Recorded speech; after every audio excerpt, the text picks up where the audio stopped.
Deep in the heart of the neotropical rainforests of North and South America, an amazing story is unfolding. It's a story of teamwork, engineering, and farming that began millions of years ago. The main characters are tiny, but their impact is huge. We're talking about leaf cutter ants. These incredible insects march in long, winding lines across the forest floor. Each one carries a bright green piece of a leaf, held high like a banner. It looks like a parade of tiny sailboats, gliding through the jungle undergrowth. Seeing them is one of the most amazing sights in the wild. They are nature's original farmers, and their society is one of the most complex on Earth. Wow. But here's a wild fact for you.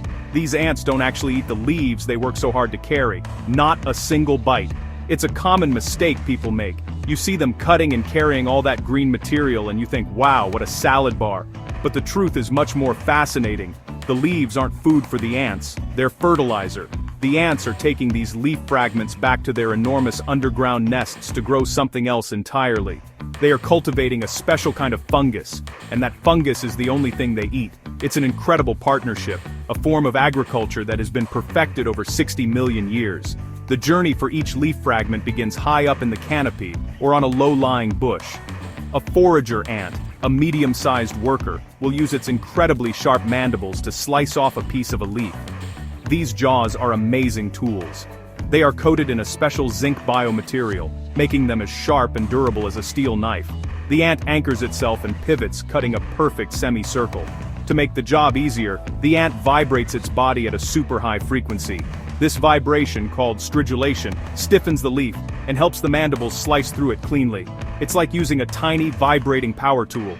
Once the leaf is cut, the ant hoists it up and begins the long trek back to the nest. This journey can be long and dangerous. The ants follow invisible highways made of chemical signals called pheromones. These trails are incredibly powerful. Just a tiny amount can guide thousands of ants. Sometimes, you'll see a tiny little ant riding on top of a bigger ant's leaf fragment. This little hitchhiker is a bodyguard. It's there to protect the forager from tiny parasitic flies that try to lay eggs on the bigger ant's head. What a team. Every part of this process shows just how organized and amazing these creatures are. Let's go underground and explore the heart of the leafcutter colony. Their nests are not just simple holes in the ground, they are massive, sprawling cities. Some of these nests, called formicaries, can be the size of a small house and extend many meters deep. One excavated nest was found to have over 7,800 chambers. These underground metropolises can house millions of individual ants. The architecture is brilliant. The ants build special ventilation shafts that work like a natural air conditioning system. Hot air from waste chambers rises and exits, pulling cool, fresh air into the fungus gardens. It keeps the air perfect for their precious crop. Inside the nest, the leaf fragments are passed on to a different group of workers. The foragers drop their leafy cargo and smaller ants take over. These workers are the true farmers. First, they chew the leaves into a mushy pulp. Then, they add their own saliva and droppings to the mix. It might sound gross, but this process is essential. It helps break down the tough plant matter and adds important nutrients. They carefully weave this leaf paste into the existing fungus garden, which looks like a spongy, grayish-white mass. The ants are constantly tending to their crop, just like human farmers. They are true agricultural masters. The fungus they cultivate is a species called Leucoagaricus gongolophorus. This fungus can't survive anywhere else in the world. It exists only inside leafcutter ant colonies. It's a perfect example of symbiosis, where two different species live together and help each other. The fungus gets a safe place to live, a constant supply of food, the leaves, and protection from pests. In return, the fungus breaks down the tough cellulose in the leaves and produces swollen, nutrient-rich tips. These tips are the food that sustains the entire ant colony, from the smallest worker to the mighty queen. This farming operation is incredibly clean and efficient. The ants meticulously remove any waste, dead fungus, or foreign spores that could contaminate their garden.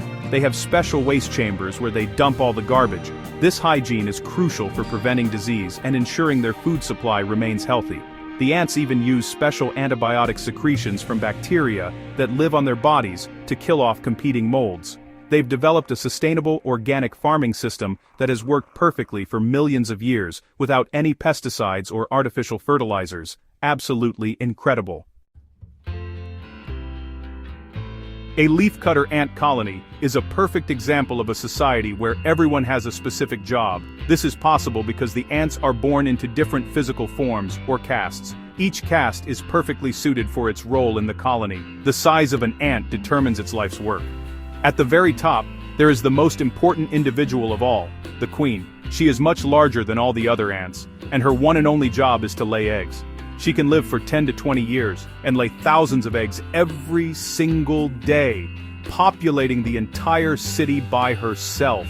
She is the mother of the entire colony. Next, we have the smallest workers, called the minims. These tiny ants are the gardeners and nurses. They are too small to cut or carry leaves, but their role is just as vital. They stay inside the nest their whole lives, tending to the delicate fungus gardens. They carefully plant the chewed-up leaf pulp and harvest the nutritious fungal growths to feed their sisters. They also take care of the queen's eggs and the developing larvae, making sure the next generation is healthy and strong. As we saw earlier, some even act as tiny bodyguards, riding on leaves to fend off parasitic flies. The medium-sized ants are the media, and they are the foragers and cutters. These are the ants we see marching outside the nest, slicing up leaves with their powerful jaws and carrying them home. Their bodies are perfectly optimized for this hard labor. They have strong legs for walking long distances and powerful neck muscles to carry loads that can be many times their own body weight. They are the link between the outside world and the inner workings of the nest, providing the raw materials that fuel the entire colony. They are the backbone of the workforce. Finally, we have the largest ants, the majors, also known as soldiers. These ants are giants, with massive heads and fearsome mandibles. Their heads can be over 5 millimeters wide, and their bite force is immense, about 80 times stronger than a much smaller worker. Their job is defense. They act as bodyguards for the colony, protecting the foraging trails from predators and defending the nest entrances from any invaders. They are the army of the ant city, ready to protect their queen and sisters at all costs. Every single ant, from the tiniest minim to the largest major, works together for the good of the colony. How does a new colony even begin? It all starts with a dramatic event called the nuptial flight. Once a year, when the conditions are just right, all the leafcutter colonies in a region release their winged reproductive ants at the same time. New young queens and winged males fly up into the sky in a massive swarm. High in the air, they mate. The male's job is done after this flight, but the queen's journey is just beginning. Before she left her home colony, she packed a tiny piece of the precious fungus garden into a special pouch in her mouth. This is her starter kit for a new civilization. After mating, the newly fertilized queen lands, breaks off her own wings, and digs a small chamber underground. Here, she spits out the piece of fungus and begins her new garden. To fertilize it at first, she lays a few of her own eggs on it. Once the garden is growing, she lays her first batch of worker eggs. These first workers will all be tiny minims. They immediately take over the gardening duties, allowing the queen to focus entirely on laying more eggs. From this single queen and her tiny fungal starter, a new city will eventually grow to house millions of ants. It's a powerful story of creation. When you look at a colony of millions of ants working together seamlessly, it's hard to think of them as individuals. Scientists often refer to the colony as a superorganism. This means the entire colony acts like a single, intelligent being. Each ant is like a cell in a larger body. The foragers are the arms and legs, the soldiers are the immune system, the fungus garden is the digestive system, and the queen is the reproductive system. They communicate using chemical trails and vibrations, sharing information and coordinating their complex tasks without any central command. The collective intelligence of the colony is far greater than that of any single ant. Leafcutter ants are more than just fascinating insects, they are essential ecosystem engineers.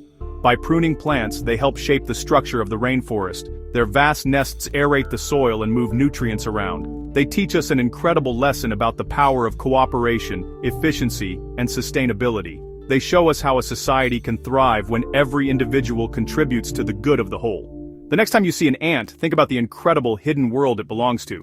These tiny farmers have a lot to teach us about building a better, more cooperative world. What a wild adventure.